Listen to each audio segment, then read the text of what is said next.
more poker you play, the more stupid bets and raises you're going to find from your opponents. And eventually, when you line them all up, one of them is going to be the stupidest of all possible bets and raises. And I think we finally found it. Let's review the spot together.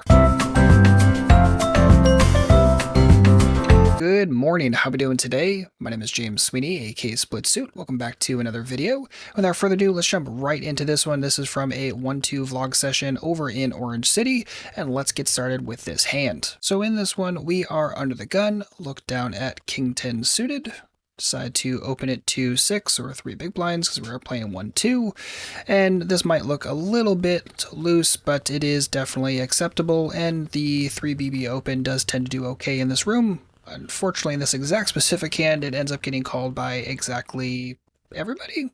No, one person folds. So I end up going 6-way to the flop. Flop is ace, queen, jack, all clubs, so always nice to flop a straight. Not so great on this extremely monotone board.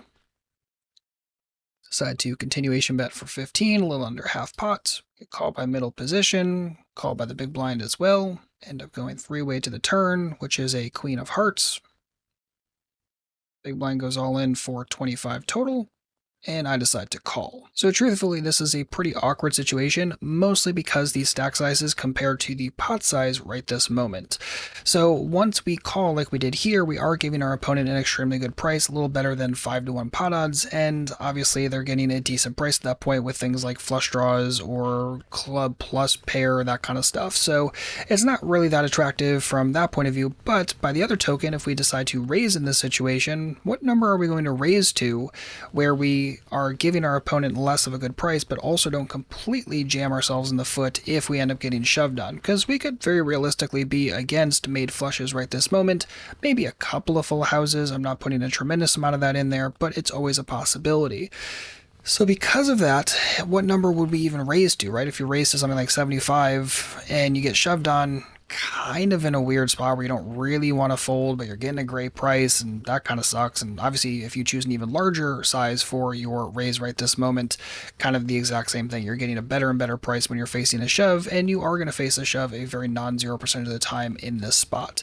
So I wasn't really in love with raising here myself right this moment, although I definitely understand the thought process behind it. I think calling is going to do better. And by the way, if you call and face a raise, you're still kind of in that similar situation where the raising range is probably extremely strong, and probably one that I'm not going to be able to give action to all that much for what it's worth. So I think calling here is totally fine.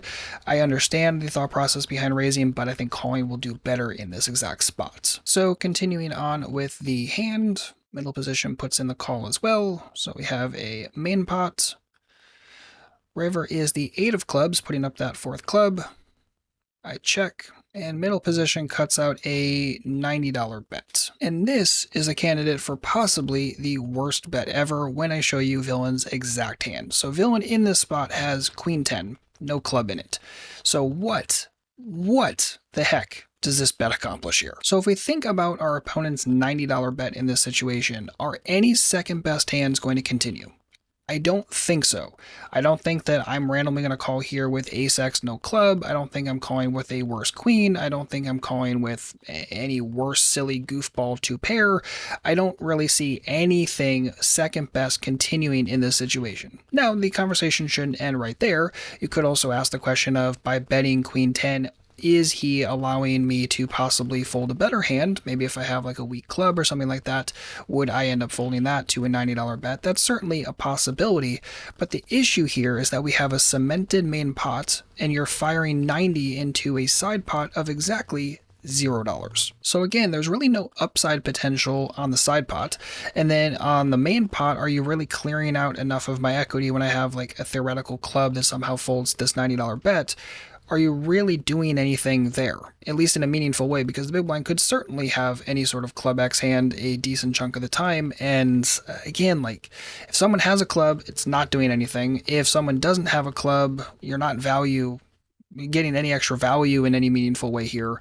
This is really a really dumb bet that accomplishes pretty much zero, and it is really wrapped around the fact that we have a cemented main pot and a side pot of $0. That's really creating a massive problem for villain here, and this bet is just pretty silly at the end of the day and not really going to accomplish anything of profit for middle position. So just in general, you want to avoid putting in big bets and raises when the upshot potential is pretty much zero and the downshot potential is pretty much the entirety of your overall bet.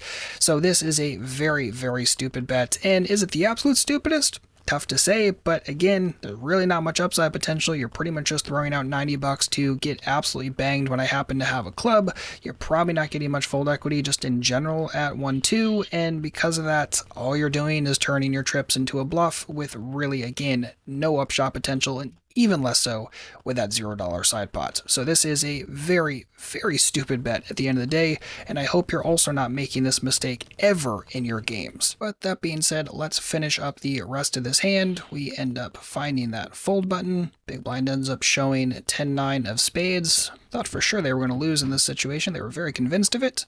But turns out that that's straight. Given that our middle position friend has no club in their hand and no boat, that straight is going to ship it. So this was totally our pot to be won, but what are you going to do? In this situation, again, that bet from middle position is just so bad.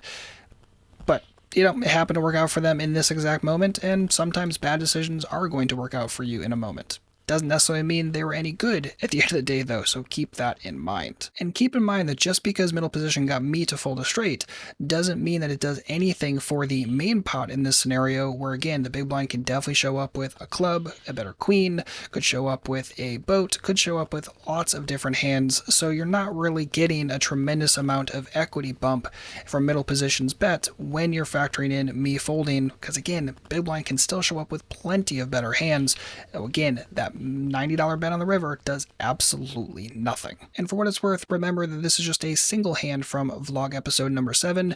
You can watch the entire episode, and by the way, it is not a pretty one in the slightest in terms of results, but I'll leave a link for the full episode down in the description box or somewhere in one of those cards up there. And if you want to make sure that you're not making any boneheaded mistakes like middle position did in this hand in your future sessions, definitely make sure to sign up for Core if you haven't already. This is the most comprehensive poker course ever created, really meant for beginner to intermediate players that are looking to build and solidify their poker strategy. Has everything you need with complete courses for live players, for cash game players, for tournament players, everything in between, pre-flop and post-flop. It is a complete comprehensive course that is really going to help you make sense of your poker strategy overall.